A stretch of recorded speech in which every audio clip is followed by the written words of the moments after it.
Economies, markets, and the stability of nations are completely falling apart right now as we witness countless indicators piling up supporting this argument. All around the world, there is some real deflation occurring, and that is prompting the central bankers to begin their effort and ramp up the hyperinflationary printing presses. The earth is erupting into flames, and the people will become impoverished and eventually aggressive. You came here for the truth, so let me unveil that for you. We have a very serious tone for this video today, and a very serious topic. Let's look at this right here. As we see Alibaba. Now, Alibaba was obviously one of the stocks that got so much attention in the financial media. How well the stock has performed and how this is making money and increasing the stock market, and it is just excellent. Hip, hip, hooray. Well, Alibaba's second quarter earnings weren't that impressive. So we have a little issue to deal with right now because it's not performing well.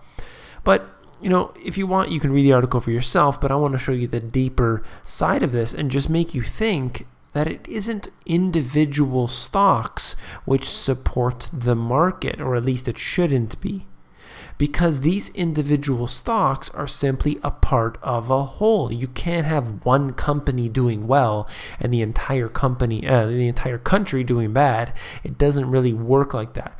Yes, there could be certain days, but overall, you need to see that overall trend. It really doesn't work like that. So this is very important to note that they focus on individual stocks, whether it's Apple, whether it's Alibaba, but what are the underlying factors here? Is the economy doing well as a whole? If the answer is no, then a stock like Alibaba, like Apple, will not perform well. That's the way this goes. Let's move on. This is the big article of the day, and we're looking at the Financial Times.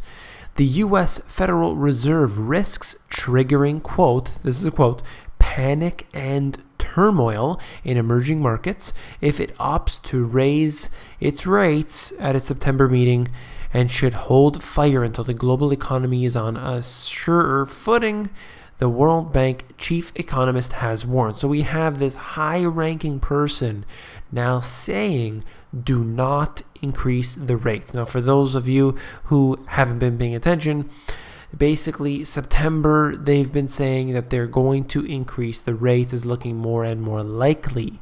However, they said that they would do so in the summer. They said they would do that in the first quarter of 2015. And they've been saying it for so long, but they haven't been able to accomplish that. Why? Well, obviously, if they do, everything is going to be crashing down. Rising uncertainty over growth in China and its impact on the global economy meant a Fed decision to raise its policy rate next week for the first time since 2006. That would have negative consequences. Well, obviously, if you increase the interest rates on an economy that's relying on those low interest rates, you're going to have a big problem. Whether that's now, whether that's in 6 months, a year, 2 years, 10 years, you have to increase the interest rates or you're going to continue to have the same problems you do now. And that is massive amounts of wealth disparity. You have poverty, you have all of this going on. And then at the bottom paragraph, what they say is that this goes in line with what the IMF has also said. And essentially, they're both mirroring their statements. Don't increase the interest rates because the economy can't afford to do so.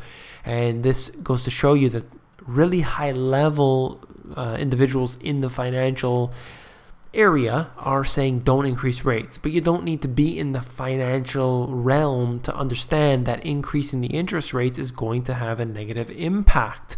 Let's look at this from my book where we talked about the interest rates on houses. For example, foreclosures will increase and the banks will be forced to take away more homes if the interest rates increase. It's pretty obvious people can't afford the homes only because they have low interest rates right now.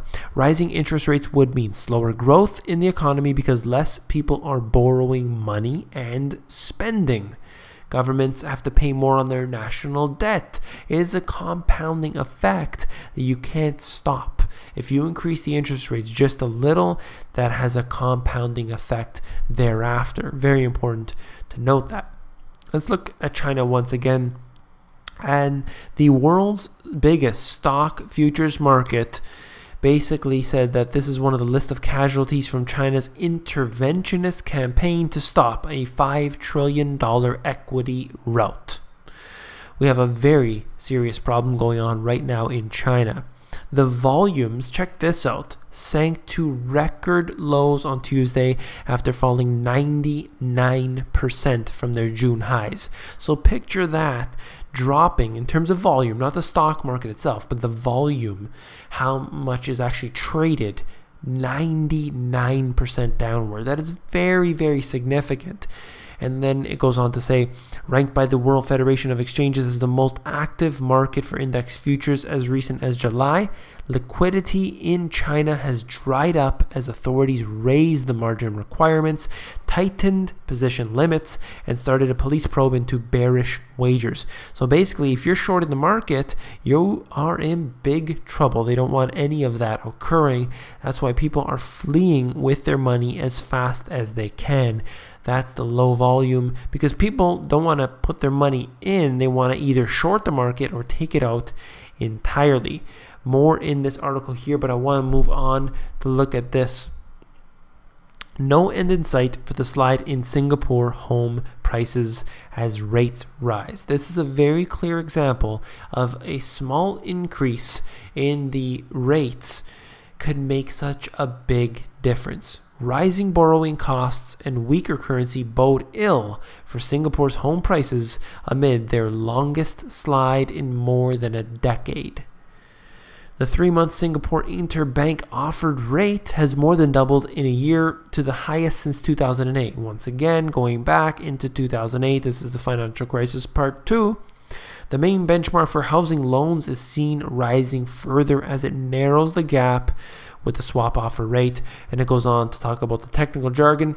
Essentially what we have is a lowering of the real estate prices. Now we're going from astronomical levels, so it's not like it's going to be crashing overnight, but it does prove that when you increase interest rates, you have the homes basically coming down in price. People can't afford them. That's just a simple matter of fact. Now the government could intervene in every different type of way they want to, but the effect is compounded. They can't necessarily control every little tidbit.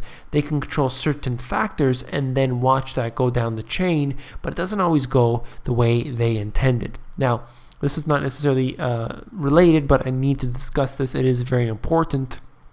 And we're talking about the issue that I mentioned yesterday as well, with Russia, with the US, with Syria. The United States on Tuesday moved to head off preparations for a suspected Russian military buildup in Syria, as Bulgaria agreed to an appeal from Obama administration to shut its airspace to the Russian transport planes. So Bulgaria is on board. Greece hasn't replied to them yet, but essentially what they're trying to do is make it very difficult for Russia to help out Syria. There's a conflict going on between the two, and this seems to be a very, very big issue, a very heated issue, and we'll need to keep our eyes on that. That's all I'll say for this video right now. If you found it informative, please give me a thumbs up. It truly helps me out very much. I love to see all the thumbs up, love to see all the comments, so I will definitely be continuing to reply to the emails. I sent a few today, and we'll continue to do that. I will also be getting back to the comments as much as I possibly can. Last but not least, if you found the video informative, I know you'll find my book, The Money GPS, even more informative. You can actually flip through the book. If you go over to Amazon, they have this feature, look inside feature, which allows you to flip through the pages of the book and see if you like it. Take care.